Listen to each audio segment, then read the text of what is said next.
Hello, everybody, and welcome to another edition of the EGlaze Chronicles. I am your host, EGlaze, and welcome on this March 11th, 2021.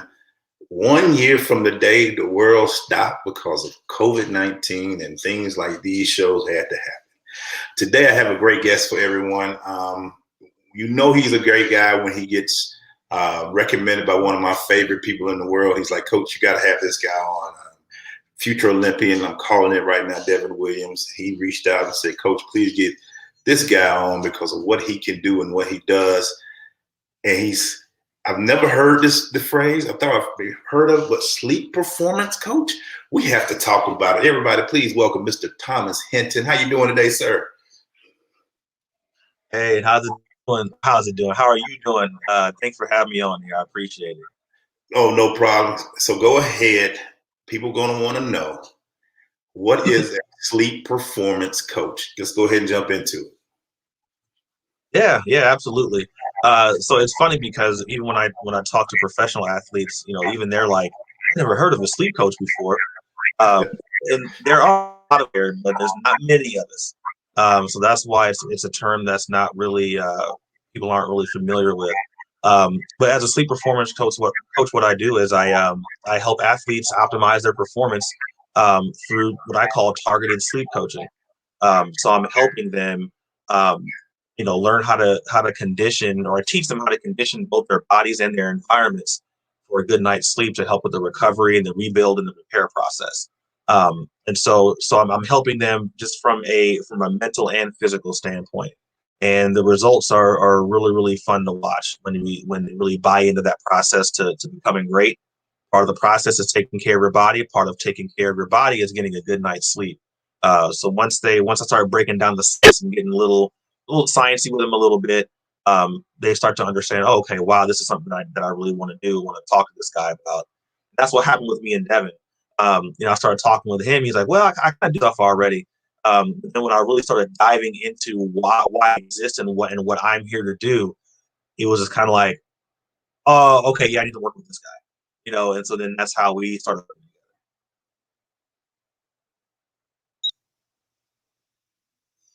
So let me ask you this. So what is the biggest thing that you find out or you see from athletes in general that they don't know about sleep? What is the biggest thing that you say that they don't understand about proper sleep? Everybody thinks they're getting enough. Oh, we got 6 to 8 hours. Like, I'm good. But what do they not know? These are world-class athletes that you work with that they don't know about getting the proper sleep, and what are they missing on that whole thing? Yeah, so a lot of things that I'm seeing is that they don't understand that how they sleep pre and post workout, pre and post, weights, pre and post competition, how that directly impacts, their performance and how in the rebuild process. So what I'm noticing is when I'm talking to them, hey, like, what happens with your muscles when you're lifting or working out, when you're playing, and they're just kind of. And I'm just like, well, what happens is that you're tearing those muscle tissues and fibers apart, breaking them down, causing trauma to them. Your body doesn't like it. So when we sleep, that's the only time that those muscle tissues and fibers fuse back together, bigger, harder, and stronger. And that's actually how we get stronger and build muscle, is allowing our bodies to do that. And so as athletes, we use and abuse our bodies more than the average person or non-athlete. Therefore, your body requires more recovery time. And that's that's where I'm seeing the disconnect there, is that they don't realize, oh, they're not connecting and correlating the fact that how I'm sleeping is affecting what's happened to me post competition. So the phrase, I'm sure that drives you crazy, I sleep when I'm dead, you pretty much have to say, yeah, if you keep not sleeping, you probably will die. Because you hear people all the time saying, I grind, that's how I grind, I like to sleep, I don't barely 2-3 hours of sleep. And I hear that, and I'm seeing people say that, and I'm like, yo, but your body needs that rest, it needs that mental. Talk about that phrase and what people really don't understand about the importance of getting that proper sleep. Because you hear athletes, you hear a lot of millionaires and rich people say you sleep when I don't need that much sleep, but that could be farther from the truth. Oh, it's the furthest thing from the truth. And it makes my ears bleed when I hear stuff like that. Because as a society, sleep or society views sleep too much as a convenience or an indulgence, or even a weakness, when it's a requirement. There's a reason why our bodies go through this process of shutting down, in order to recover. That's why I'll give you an example. Like, not many people know that structural damage actually happens in our brains when we use them, right? So it's happening right now for both of us. As I'm delivering information, I have to use brain power. As you're digesting this information, you're using brain power. Moving my hands, that takes brain power. And so, toxins and byproducts are being deposited in the spaces in our brains. So when we sleep, okay, and it's been shown through MRI and CT that cerebral spinal fluid actually rushes in and flushes out all that gunk stuff that's deposited in our brain, in the spaces in between our brain cells. And so that's why when we wake up the next day, we have more clarity, and we're more focused, right? And we're more mentally energized, because our brain was able to go through that cleaning process of getting all that crap out. And so that's what another thing athletes don't realize, as it pertains to reaction times, minimizing mistakes, and increasing, let's say basketball, increasing, 3-point or field goal, or, shooting percentage and stuff like that. Like that stuff matters. So that's the kind of the thing that I focus on. I'm talking to clients in terms of like millionaires doing this stuff. Um, I mean, really, like, so yes, you'll be known for your instant success, but in the long run, when your body starts failing and breaking down, what will you be known for then? They're going to remember that part of you, rather than, oh man, like you took this company, Fortune 500 or whatever. They're going to be like, oh man, like he's breaking down. So like, what do you want to be remembered as? And so that's my message to them is, it's there's no sleep when you're dead. When you're dead, that's ridiculous. You can still be successful while still giving yourself a good amount. But to add on to that, I know sleep is important in the amount of sleep you get, but is there such thing as too much sleep? Can your body do too much sleep and wear down that way as well? Because, I know some people that like to sleep the 8 hours to 10 hours, but can too much sleep be harmful as well? Oh, absolutely. I mean, that's a really good thing brought up. It's what's called hypersomnolence. That means that, like, you're oversleeping. There's some people that I've seen in clinic, that they're sleeping, 14, 15 hours, and it's like, no, that's not supposed to happen. Because what happens is, if you sleep too much, that can actually cause you to be even more tired. And you wake up foggy and groggy and stuff like that. So yes, too much sleep can affect you. So yeah, if someone's sleeping, 12 to 14 hours on average, there's a problem, and we need to discuss that and see what the root cause is, behind the scenes, and what's causing that. So let me ask you this: is it depending on the person? But what would be the recommended? We hear from, as babies they need 8 to 10 hours, and then as kids they need this many hours. As an adult, is it age defying as far as how much sleep? Is it just the person? Is it the size of the person? How do you, when you're dealing with an athlete or just somebody who's just wants to know more about their sleep patterns, what do you go into to say this is the amount of sleep that you should be getting and you're not getting, and things of that nature? Oh, absolutely. Good question. So age does play a factor, a huge factor, because as we age, our sleep naturally deteriorates, right? So as we age, we don't transition in the stages of sleep anymore, or if not, they're than they were when we were younger. I'll give you an example. So like for athletes, right? When we sleep, our body produces and releases growth hormone, HGH. Okay. And so that is 75% of that is or more is released during stage 3 sleep. Okay. So with children, stage 3 is the stage of sleep that they spend the most time in. Okay. So that's why sleep is very important for their mental and physical growth and development. Right. And so then as we get older and we become athletes, we want to maximize that stage 3 sleep, because that, again, that's where growth hormone is released. And that actually is what helps with that fusion of those muscle tissues and fibers, right? Is growth hormone. And so if we can maximize that deeper sleep, then that helps with the recovery and the rebuild process. That's why that's really, really important I hope that answered your question there. But in terms of hours, Yeah. As adults, and that matters too, based off athletics too. So as athletes, again, we're using our bodies more, so you require more sleep. So about 10 to 11 hours of sleep, probably 10, 9 to 10 is really the recommended for athletes. For adults, it's like 7 to 8. If you can get more than that, great, but 7 to 8 for non-athletes. If you're a non-athlete but you're working out and exercising, then yes, you want to get that 10. Again, because you're abusing your body, you're breaking down your body, and you need to rebuild that. So is that all at one period, 9 to 10 hours at one time? Is it nap here, a nap there, and then a full 8 hours? How do you work that around with the athletes to make sure they are getting the right sleep? Because I would imagine 10 straight hours may be make you a little groggier. But if I work out and get a little nap in here, maybe 30 minutes to an hour there, how do you work with them to make sure they can get 10 hours in a day, or is it 10 hours at one time? When you say 10 hours of sleep for athletes? So really, what I have my athletes do, because I'm a huge fan of naps, but timing. So timing is important. So a lot of times when I'm talking to my clients, I'm listening to what they are doing and what they're not doing. And so when I hear, oh yeah, I take naps. Okay, well, when are you doing that? About 3 to 4 o'clock in the afternoon. Nope, stop doing that.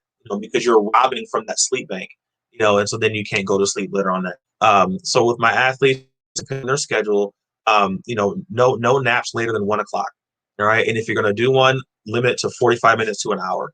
A 45 to an hour nap has been documented to be enough to kind of give it a boost again, for the rest of the day. Right. And then to answer your question about, naps in conjunction with sleep, I have some that get their 9 to 10 hours, and then they still up, do their workout or train, and then they come home and take a nap still, and are still able to go to sleep later. Because we're trying to maximize that growth hormone. We're trying to maximize that recovery process as much as possible. So sometimes it ends up being maybe 11 or 12 total, not 11, not 12 all at once, but sometimes it ends up being, 10 to 12 total. And so really it all depends on what they have going on. So that's why, one of the benefits is that I hold their hand throughout the whole process. I embark on that sleep journey with them. Because just my time in healthcare has taught me you can't give somebody a plan, and just say, okay, I'll see you in a couple of weeks to a month. They're not going to do it. Especially a lot of these professional athletes who are used to having their hands held and having everything provided for them. You have to know your audience. So if I know if I'm dealing with some professional athletes, I'm going to make sure that I'm holding their hand throughout the whole thing. So that's important. Sorry about that. So let me ask you this, and I have to ask this about you. I know I looked at your background. I know you have some. You an athlete yourself. We never retire as athletes. Yes. We are athletes until all life. But why this profession? You've been doing this for 12 years. You've been into this. What fascinated you about this? To jump into wanting to be a sleep performance coach. What is it about you that said, this is something I'm interested in. I know how it affected my life, and I want to help people doing it. What is it about what makes sleep performance important to Thomas Hinton to where he wanted to support and help people out there? Yeah, so I'll start with my why. My why was my dad. He was 35 years old, died of a massive heart attack. I'm 35 years old, so that's pretty scary. And so, I only know him through pictures and stories. So I would see pictures of him, and my mom would talk about how he would snore sometimes and stuff like that, and had some heart issues. And then I would see pictures of him, and he was a dude. He was an athlete, 19-inch biceps, but he was just like a head on top of some shoulders. There was really not much of a neck. And so my suspicion was that he had sleep apnea. And so that's what got me into the sleep world, is because I want to prevent people from being my dad. If that makes sense.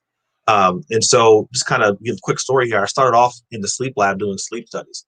And so it's helpful because that's where I had the opportunity to really learn and witness the architecture and mechanism behind sleep, what it looks like. So I can say, I know what sleep looks like. That's really cool. What the different stages of sleep look like, how different stages affect, different functions of the body. It's really, really cool. Fast forward to that, continued education and training. Started, doing some consulting, working days for a pulmonologist. And I just started helping just my friends and family with their sleep, was transitioned into them sending their friends and their friends and family. Next thing you know, I'm working with strangers. And then some one day, it's like, dude, somebody's like, you should do this for a living. And I was like, hey, I really should. Start doing some more research, learning about how athletes don't really understand how this works. Right. 2019, I launched my business and just been going on ever since. COVID really put a damper on it, in 2020. But the second half of that year went really well, and then the first half of this year, or the beginning of this year, still, if you will, is going really well. Like right now, I've got Devin. I've got a swimmer, who I'm getting ready for Tokyo. I'm working with the Chicago Sky now of the WNBA, so I'm working with them. So that's really, really cool, and it's just up from here. That's awesome, man, and I'm glad to hear that because it is a much needed exercise. And I can tell you, a person like me who suffer from sleep apnea, this is important. So, what are some of the things like for people like me who are suffering from sleep apnea that you try to tell them to work through it, and some of the advice you tell them to help them work through it and try to get that proper sleep that they need? Yeah, absolutely. So routine development is huge. It's like, so what are you doing leading up to bed? Do you have a routine? And so that's one of the things that I do. I do like what I call a routine assessment. So it's creating these triggers that your body and your brain will recognize leading up to bed. So psychologically, it recognizes, oh, this is what we do when we go to bed. So then the transition into sleep is a lot easier.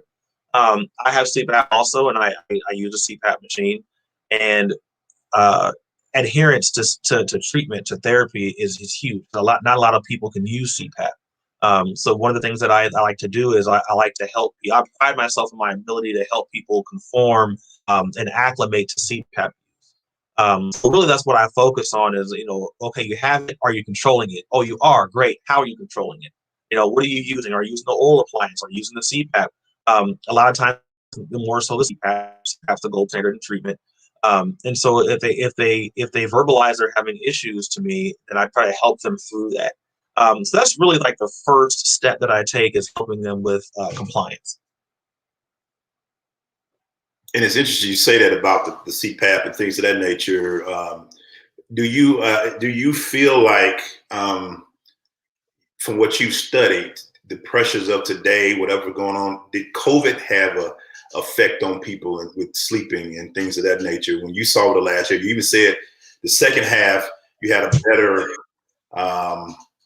year, but what have you seen through this COVID with everybody? Did it cause sleep problems, or was it just people staying at home more? Did they sleep more? Were there anything that you saw during this period that about sleep during the COVID period? Is there anything that you saw, any patterns that you saw? Oh, absolutely, big time. So that's what some of us in the sleep world call code insomnia, or what I called insomnia 19, because a lot of people lost their jobs. You know what I mean? That they either lost their jobs, were on the verge of losing their jobs, or didn't even know if they were going to have jobs, or they didn't know how long when the ball was and the hammer was going to drop. Well, that caused a lot of anxiety and a lot of depression, right? And so in the mental health world, it's really hard to diagnose, anxiety and depression, without presence of sleep disruption, right? So now you've got people that are at home. They don't know if they're going to be able to work again, right? Again, they don't know if they're going to be able to go back to a job that they just got home from that day, so they're stressed. And so that stress causes, an output of cortisol. Cortisol is a stress hormone. And so that's constantly pumping through the system, so then you can't sleep, right? Or what's happening is people are working from home now, because they can't go back into their office or their place of work. And so now what's happening is they're doing work in their sleep environment. That's a big no-no, right? Because logically, again, your body and your brain will start to associate that environment with stress. Right. So then when you enter that environment to go to sleep, your body's like, wait a minute, the last time we were here, we were stressed out. So let me go ahead and start preparing you for that stress when it's not there at that time, and then you can't sleep. So you want your body and your brain to only associate that environment with sleep and relaxation, right? And rest. So that's what I was noticing a lot with this whole COVID thing is people having to work from home and they're doing finances and work, in the bedroom, and it's stressing them out, and now they can't sleep. because now they're all hyped up and their body thinks that, they need to prepare them for that. And it doesn't, so there's a lot that's been going on with COVID and people, losing sleep and not being able to focus. And it affected a lot of people's health. Man, I have some. I'm gonna make sure I cut this clip up and show it to a whole bunch of people who have been talking about not being able to sleep because you're right. A lot of people are now doing everything in one area. There used to be that separation of getting in the car and going to your office and then coming home, knowing that was your rest area. But now everybody's doing it in one area. So that's wow. That's very interesting to see. Sometimes it's good to get out if you can, but I can imagine. Talk Absolutely. to us about your health systems. And being doing that and creating that I'm saying it right, circadian health systems. Talk about it and what you guys are specializing in. I know it's sleep, but what else you've been able to do, and what else you help with your practice and things of that nature. Yeah, so I launched that July of 2019. Like I said, just been pushing ever since. And right now it's just me. I'm everything right now. Like I'm a social media guy, I'm the guy in the service, and the business guy. Finance. Actually, I have somebody on the finance side to help me. My sister's doing that because that's her expertise. But other than that, like I'm a marketing guy. I'm doing everything. It's taking time because I do work in a clinic right now still, and until this really gets off the ground. But I mean, really, it's really cut and dry. I'm just to help people. I work with the mental health, populations, and because mental health and athletics actually they overlap. And so I've dealt with a few athletes that had some mental health issues because they didn't know. And that's I kind of do a big little PSA here, and that's kind of what the issue is when it pertains to professional athletics. People think because you have all this money, that what could you possibly be stressed out about? What could possibly be the issue? Yet you're a millionaire. People don't realize is, and even though the problems are different, they still hurt the same. So you have to take that into account. So athletes still they don't know where to go because it's like, well, if I go talk to this person, they're just going to jump down my throat again about being a millionaire and how I should be happy, And so, so I work with those populations also because you'll find sleep disruption in that, in that population, or that comes with those mental health issues. So really, I'm just trying to help. I'm still in the mode where I think I can save the world, and I want to stay that way for a long time. So yeah, that's pretty much it for. I want to ask you this is one of my last questions. Is in your opinion, is sleep as important or more important than drinking and eating and whatever your body needs? How important? And I feel like it's like almost like you can't use your phone unless it gets charged. And I feel like sleep is that charge. What are your thoughts on it when you talk to people about the importance of it, how important of it that sleep can be in your life? Because I know everybody loves to eat, like you say, they're working out all the time, but they're missing that sleep part. And in your opinion, how important is that part of their daily lives? Yeah, so sleep is, what I like to call it. It's the foundation of our health, right? The block of our health, and the things you mentioned, like hydration, eating, exercise, stuff like that. If we're not sleeping well, if we're sleep deprived, then none of the other stuff works. And so like I've had these conversations with athletic trainers and strength and conditioning coaches, and a lot of times they're doing it backwards. They're like, no, you have to do this, and then and it's like, no, if you're not sleeping well, none of that other stuff works. Like it just reverses those processes. Like for example, when it pertains to eating, right? So when we're sleep deprived, our body craves, higher calorie, high fattier foods, right? Because there's two hormones that control when we eat and when we don't eat. Okay, leptin and ghrelin. Okay, and so when we're sleep deprived, of course, the hormone that tells us that we need to eat is increased, right? And so then, like again, we're craving those fattier, higher calorie foods, and we don't even know that we're doing it. You know what I mean? So people are exercising and they're not losing the weight. Like I don't know what I'm doing wrong. Well, how are you sleeping? Oh, I'm midnight, 1 o'clock in the morning. I'm doing this, or they have sleep apnea. And so then we account for those things and we prioritize it and control it. Oh, and look, what do you know? The weight starts to come off. or their symptoms are easier to manage. All these different things. So sleep again is the foundation. So once you get that right, then everything else will do what it's supposed to do. Wow. If y'all didn't learn nothing today, this is whew, it was a great one. I'm glad we were able to do this. That's not even all. I'm so happy that we were able to do this because it's important. I don't think people know as important that this is.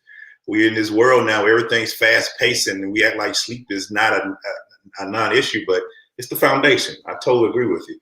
Thomas, tell them where they can find out more about what you're doing, where they can find you. You run all your social media, everything. So tell them where they can find out more and look up your services and things of that nature.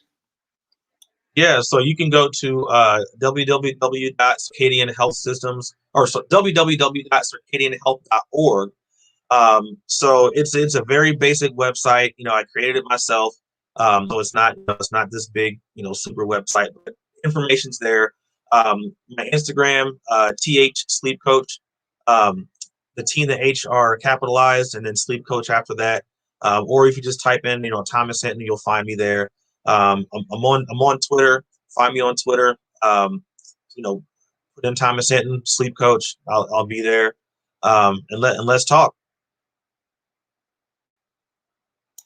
And there it is, everybody. Hey, man, this is a wake up call for me. I needed this. I need that big one for me. Times I'm gonna lie, is the routine. You try to do everything in different periods, but you need to get that body that routine. I'm getting a little up there in years, so I need to get that routine better. So thank you so much for giving this information. We also, everybody, these shows will still be out there on our YouTube page, OTV Media, our Facebook and Twitter. You can catch this show for the replay.